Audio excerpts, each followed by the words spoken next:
सुप्रभात बच्चों। पाठ को जारी रखते हुए चलिए नौकर कहानी का अगला भाग हम पढ़ें। तो अभी तक हमने जाना कि कैसे जरासीम जो है नौकरी करने के लिए मास्को गया है। वहाँ उसे कोई काम नहीं मिल रहा है, जहाँ उसकी मुलाकात अपने दोस्त चैकोर से होती है और चैकोर जो है वो अपने मालिक से उसके लिए बात करने की सांत्वना देता है कि मैं अपने मालिक से तुम्हारे लिए काम पर रखने के लिए बोलूँगा। तो इसके बाद हम पढ़ते हैं। तो टैगोर जो है अपने मालिक से कहता है कि मेरे गांव का एक लड़का यहाँ आया हुआ है, वह बड़ा ही भला है, पर वह बेचारा बेकार है। आप उसे नौकर रख लीजिए, घर का सारा जरूरी काम कर दिया करेगा। और पोलोकारिक क्या करेगा? बच्चों, पोलोकारिक उस मालिक के घर में एक वृद्ध नौकर था। तो चौगोर बोलता है कि वह बूढ़ा किस काम का है, अब तो उसे निकाल देना चाहिए। यह तो ठीक नहीं है, वह मेरे पास कितने लंबे समय से है, अब बुढ़ापे में वह कैसे गुजारा करेगा? मालिक ने कहा। माना कि वह आपके यहाँ बरसों से नौकर रहा है, तो इससे क्या हुआ? कोई मुफ्त में तो उसने काम किया नहीं है। काम के लिए उसे पैसे मिले हैं, और फिर बुढ़ापे के लिए उसने कुछ न कुछ बचाकर तो रखा ही होगा। बचा लिया होगा? कैसे बचा सकता है वह? कोई अकेला तो है नहीं, उसकी पत्नी भी है। मालिक ने कहा। कोयला ढोकर वह भी तो कमा लेती है। तब उसका दोस्त, जरासीम का दोस्त जो है चौगोर, उसने कहा कि उसकी पत्नी भी तो कोयला ढोती है, इससे भी कुछ कमा लेती होगी। अब पोलीकारिक और उसकी पत्नी की फिक्र क्यों करते हैं? मैं आपको सच बताऊं, वह बूढ़ा बहुत खराब काम करता है। यहाँ पर आप देखिए कि टैगोर कैसे उस बूढ़े की बुराई करता है अपने दोस्त को नौकरी पर रखने के लिए। आप उस पर अपना पैसा क्यों बर्बाद कर रहे हैं? वह ठीक समय पर कमरा साफ नहीं करता, रात में ठीक से पहरा नहीं देता। जिस दिन रात को पहरा देने की उसकी बारी आती है, रात भर में कम से कम 10 बार जाकर सोता है। पर वह करे भी क्या? ठंड उसे सही नहीं जाती। तब भी यह बात बुरी है। मालिक कहता है कि लेकिन इतना वो काम ठीक से नहीं करता है, लेकिन तब भी ये बात बुरी है कि मैं उसे इस हाल में नौकरी से निकाल दूं। मेरे पास वो 15 वर्ष से काम कर रहा है। अब बुढ़ापे में उसे निराशित कर देने से पाप लगेगा। पाप? आप उसका कुछ बिगाड़ थोड़े ही रहे हैं। वह भूखा तो मरेगा नहीं, किसी धर्मशाला में चला जाएगा और वहां मौत से बैठा बैठा कम खाएगा। शारोब ने टैगोर की बात पर कुछ देर विचार किया और बोला, अच्छा, तो उस लड़के के लिए कुछ न कुछ करूँगा।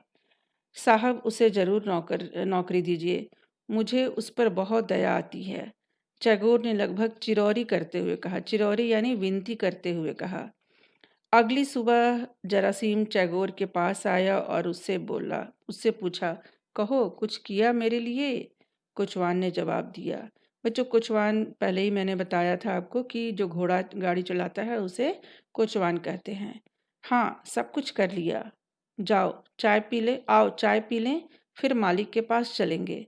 परंतु जरासीम की चाय में कोई रुचि नहीं थी। वह नौकरी के बारे में निश्चिंत हो जाना चाहता था। फिर भी शिष्टाचार के नाते उसने जल्दी जल्दी चाय पी ली।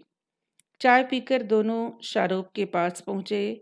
शारोब ने उससे पूछा, तुम पहले कहाँ काम करते थे? जरासीम के उत्तर देने पर शारोब ने कहा, मैं तुम्हें ऊपर के काम के लिए नौकर रख लेता हूँ, कल सुबह से काम पर आ जाओ। जरासीम खुशी से झूम उठा। उसने कृतज्ञ भाव से टैगोर के सामने हाथ जोड़ लिया। टैगोर ने कहा, अच्छा, तो अब अपना काम अच्छी प्रकार से करना, नहीं तो मुझे मालिक के सामने शर्मिंदा होना पड़ेगा। यदि तुम एक काम में गलती करोगे तो मालिक तुम्हारे हर काम में गलती निकाला करेगा और तुम्हें चैन से नहीं रहने देगा। ये उसके मित्र टैगोर ने उसे बताया। अच्छा, ठीक है, कहकर जरासीम चला गया। कोठी से बाहर फाटक तक जाने के लिए माफ करना बच्चों, चौगान पार करना पड़ता था। जरासीम वहीं से बाहर जाने लगा। चौगान के एक कोने में एक कोठरी थी। कल से जरासीम को उसी कोठरी में रहना होगा। कोठरी में बत्ती जल रही थी। जरासीम उस कोठी की झलक देखने के लिए उत्सुक हुआ। परंतु खिड़की बंद थी। उसके पल्लों पर बर्फ जम गई थी, इसलिए अंदर झांककर देखना संभव नहीं था। फिर भी वह खिड़की से सटकर खड़ा हो गया। अंदर कोई बात कर रहा था। तो अब हम क्या करेंगे? एक आवाज़ आई। मैं क्या बताऊं? क्या बता सकता हूँ? भीख मांगनी पड़ेगी। और क्या? और हम कर भी क्या सकते हैं? अब कुछ नहीं रहा। दूसरी आवाज़ आई। हाँ, हम गरीबों की ज़िंदगी कितनी बुरी है। हम सवेरे से लेकर आधी रात तक काम में जुटे रहते हैं और ऐसे ही सारी ज़िंदगी बिता देते हैं, और एक दिन तब सुनते हैं, निकल जाओ यहाँ से। ये वो वृद्ध नौकर और उसकी पत्नी थे जो आपस में बातचीत कर रहे थे। तो फिर क्या करें? मालिक कोई हमारा संबंधी तो है नहीं। उसके सामने रोना धोना बेकार है। वह तो अपना फायदा ही देखेगा ना। और इसमें मालिक का क्या दोष है? जितना कि उस कोचवान का। टैगोर अपने किसी दोस्त को नौकरी दिलाना चाहता है। हाँ, वही विष की गांठ है। पर मैं उसकी सारी चालाकी निकाल दूंगी। मैं मालिक से शिकायत कर दूंगी कि वह घास और दाना चुरा चुरा कर बेचता है। अरे नहीं, जाने भी दो। क्यों बुढ़ापे में पाप मोल लेती हो? पाप कैसा? जो कुछ मैं कह रही हूँ वह सच नहीं है क्या? फिर हम कर भी क्या सकते हैं? हम कहाँ जाएं? कमबख्त कुचवान ने तो हमारा सत्यानाश कर डाला। जरासीम ने जब यह सुना तो उसे ऐसा लगा मानो किसी ने उसके कलेजे में छुरी भोंक दी हो। वह नौकरी कर लेने पर इस वृद्ध दंपति पर कैसी मुसीबत पड़ेगी, इसकी कल्पना करके वह कांप उठा।